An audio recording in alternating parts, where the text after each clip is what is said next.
బుద్ధి యోగం అంటే ఏంటి? గీతలో శ్రీకృష్ణుడు చెప్పిన జీవిత సత్యం ఇదే.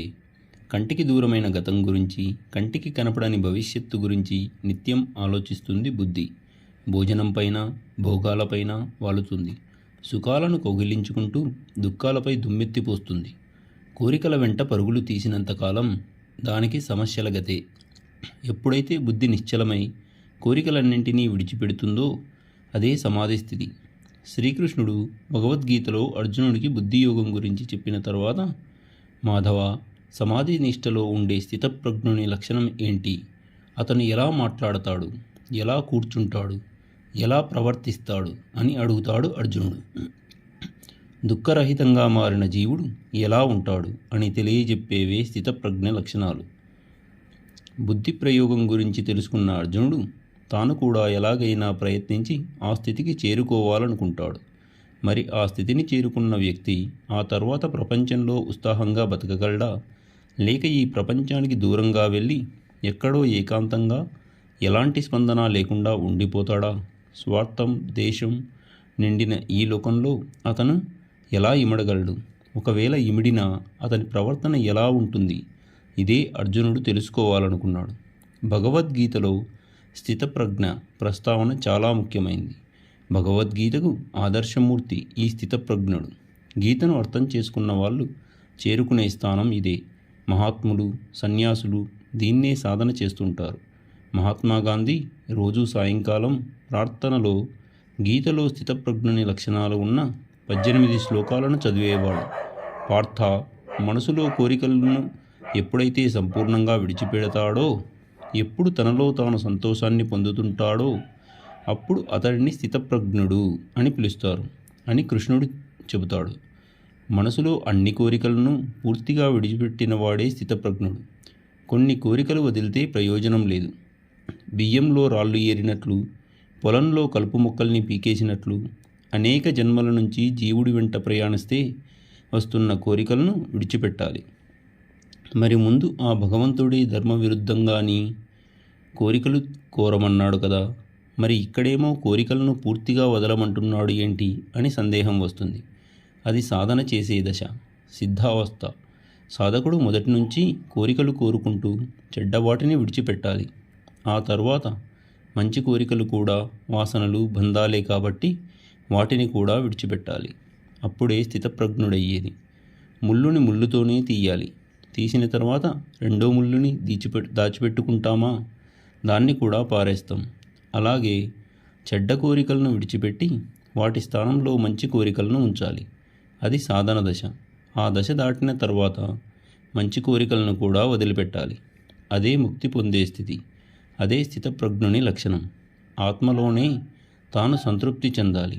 ఆనందం ఎక్కడో బయట దొరకదు. ఇది నీలోనే ఉంది. అది తెలియకే బయట దానికోసం వెతుకుతూ విషయం, వస్తు, భోగాల వెంట పరిగెడుతుంటారు. అవి దొరికినా వెంటనే మాయమైపోతుంటాయి.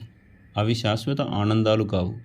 అన్ని కోరికలను విడిచిపెట్టిన ఆత్మలోనే అసలు ఆనందం ఉంది. అదే ఆత్మానందం. అదే శాశ్వత ఆనందం.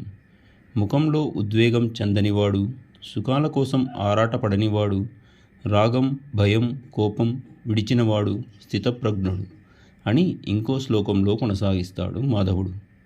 మనసులో కోరికలన్నీ వదిలినా బయట జరిగే విషయాలలో కొన్నింటిని సుఖాలుగా, కొన్నింటిని దుఃఖాలుగా భావించి పొంగుతూ కుంగుతూ ఉంటారు. సుఖాలు, దుఃఖాలు మనిషి కోరితే వచ్చేవి కావు. అలా అయితే సుఖాలనే కోరుకుంటారు.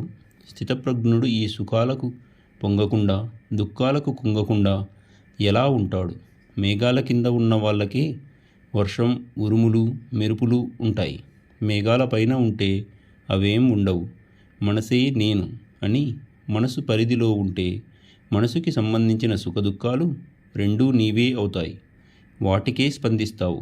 అలా కాకుండా ఆత్మే నేను అని ఆత్మ అనుభూతిలో ఉంటే ఎలాంటి సుఖదుఖాలు ఉండవు.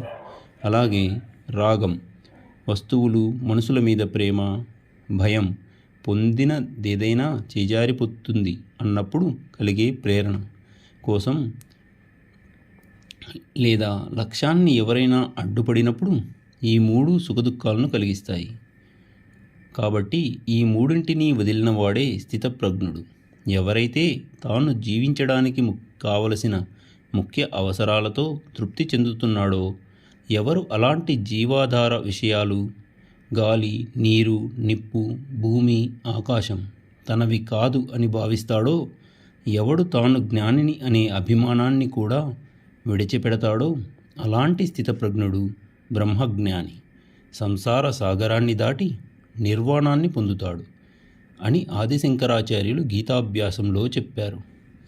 దీని గురించి కృష్ణుడు స్థితప్రజ్ఞతకు సంబంధించి చివరి శ్లోకంలో ఇలా వివరిస్తాడు.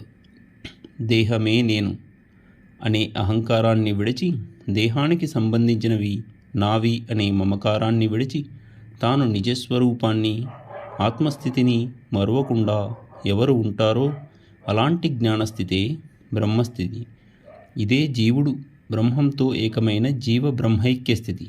అప్పుడు జీవుడు దేవుడు అని ఇద్దరు లేరు, ఏక అద్వయం. ఇలాంటి బ్రహ్మస్థితిని పొందటం కోసమే మానవ జన్మ వచ్చింది. ఒకసారి ఈ స్థితిని పొందితే మళ్ళీ ఎప్పటికీ మోహం వలలో చిక్కుకోరు. అదే మోక్షం, అదే జన్మరాహిత్యం, అదే బ్రహ్మానంద స్థితి, అదే బ్రహ్మ నిర్వాణం, అదే మానవ జన్మ పరమార్థం. ఎవరు సమస్త విషయాల్లో ఆసక్తి లేనివాడై దానికి సంబంధించి శుభాలు అశుభాలు పొందినప్పుడు ఆనందించకుండా ద్వేషించకుండా ఉంటాడో వాడి బుద్ధే స్థిరమైనది. తాబేలు తన అంగాలను లోపలికి ముడుచుకున్నట్లుగా తన ఇంద్రియాలను విషయ వస్తువుల నుంచి ఉపసంహరించుకుంటాడో అప్పుడు అతని బుద్ధి స్థిరంగా ఉంటుంది. ఆహారాన్ని విడిచిపెట్టిన మనిషి నుంచి విషయ వస్తువులు దూరంగా తొలగిపోతాడు. అయితే విషయ వాసన మాత్రం అలాగే ఉండిపోతుంది.